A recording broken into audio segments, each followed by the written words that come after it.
Please be seated.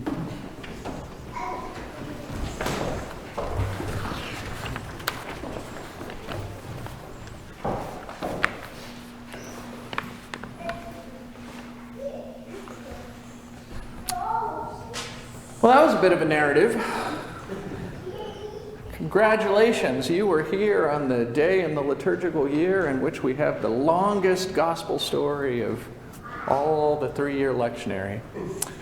And at the very end of it, Jesus says to this man, after he's been subjected to this interrogation and his parents have been dragged in and asked by a very intimidating group of Jewish leadership these questions that cause them fear, Jesus asked him, "Do you believe in the Son of Man?"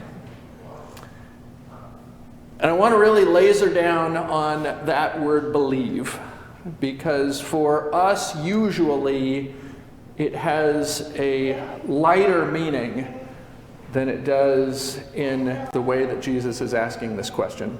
For some Christians, believe means something akin to, do you intellectually acknowledge that God's salvation comes through this man, Jesus? Jesus is not asking that question. For some Christians, the idea of believe goes to this place of, can you accept on faith that Jesus was the Messiah that was expected of the ancient prophets? And there may be an element of that in Jesus' question, but that's not primarily what he is asking the man who was born blind. In the biblical sense, there is this wonderful depth of that word that translates into English believe that goes something like this: give yourself to. So what if you were asked, do you give yourself to Jesus the Christ? Many, many years ago in a seminary homiletics class, there was a comment from one student to another who said, you know, when you start out your sermons, I never know where you're going, but I'm always really happy for you to take me along on the journey. What a wonderful statement of trust. I'm totally mystified and confused, and it is impossible for me to imagine where this is going to end up, but I know it's going to end up in a good place, and I want to go. What if we took that same sense of trust, even eagerness, even enthusiastic anticipation, and put it on that word believe? Do you, not knowing where this is going to end up, agree to go along on the journey with Jesus the Christ? And all of that in that one little word, do you believe in the Son of Man? It's not a Jeopardy question. It's not a question of a simple yes or no and then everything gets resolved and faith is right with the individual and with God, and there's never any more questions or mysteries or wonderings or frustrations or impatience. It's not any of that. It's, do you want to go on this journey that is exemplified by the stories that have been passed down to us of God's faithfulness with humanity?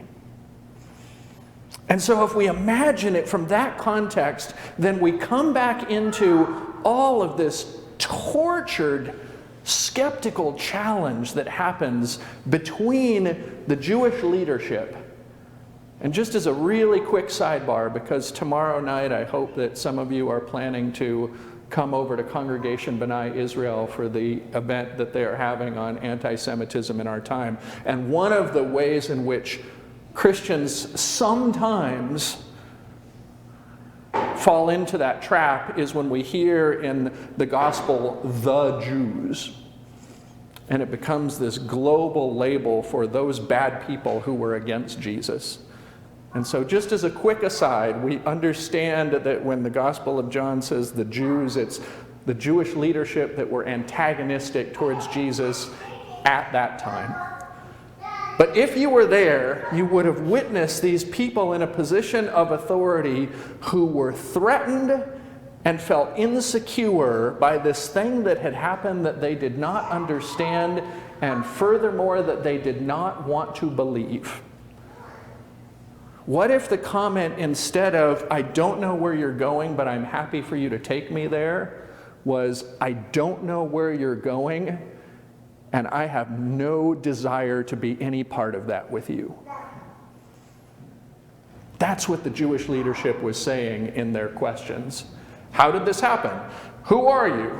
Parents, is this your son? Are you really sure?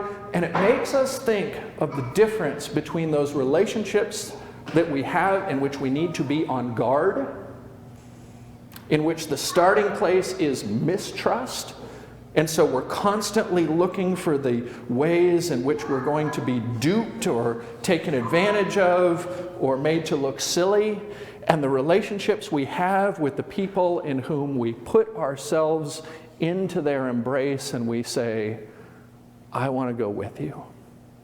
I trust you. I believe in you. Even I love you." And when you're with that person, you can let down your guard. You can be who you truly are. You can allow yourself to be vulnerable. You can allow yourself to hope. You can allow yourself to luxuriate in an atmosphere in which you know that you're going to be cared about and that the things that are important to you are going to be treated well. That was the relationship that Jesus was trying to cultivate with those who were his closest friends. And the question comes out as, "Do you believe in me?" But what we need to know is that that question is, "Do you give yourself to me?" And so this man who was born blind, they were looking for all kinds of ways to nitpick at him, including this wonderful thing that unfortunately is still a scourge of our time today, which is the sure certainty that if something tragic befalls a person, it must be someone's fault. Question in the very beginning that even Jesus' own followers asked him, "Lord, who sinned that this man was born blind? Was it him or was his parents?" Because of course you can't have an affliction like blindness without somebody having done something wrong. And we might like to think, "Oh no, we're too enlightened for that. We don't believe in that kind of stuff anymore." And yet, when we look upon people who have had one series of tragedy in their life and struggle, we go, "Huh, I wonder if they're on drugs. Huh, I wonder if it's because they're not honest in their relationships. I wonder if it's because it's karma coming around for the things that they've done and they're getting theirs." It still lives with us today.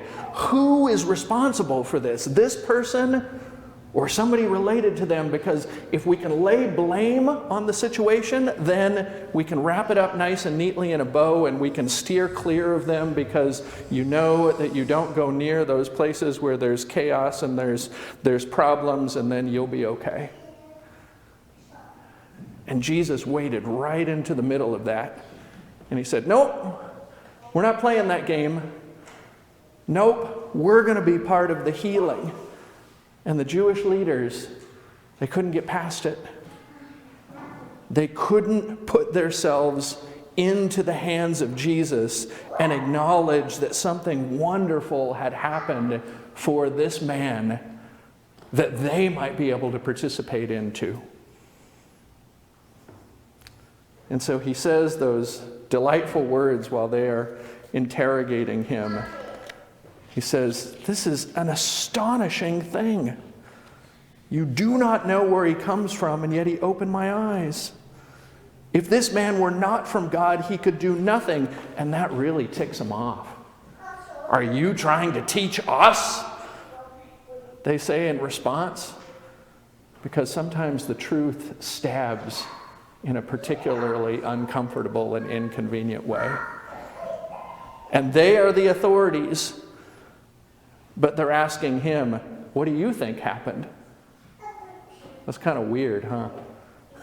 They're supposed to know the answers, but they have no clue what's going on. And they're asking this man to tell them, and he tells them, and they castigate him. So Jesus is at the center of this swirling stuff, and after we see all of this exchange go back and forth and the ways in which the Pharisees are determined not to see, he says to the man at the end, do you believe in the Son of Man? And that question comes to you and me through this story. Do I believe in the Son of Man? Do I give myself to him without fear or without needing to pick holes in his story or without needing to find reasons why it couldn't possibly be unconditional love as he keeps showing through his actions and representing through his words? Do I give myself completely to him and look forward eagerly to the journey that he will take me on?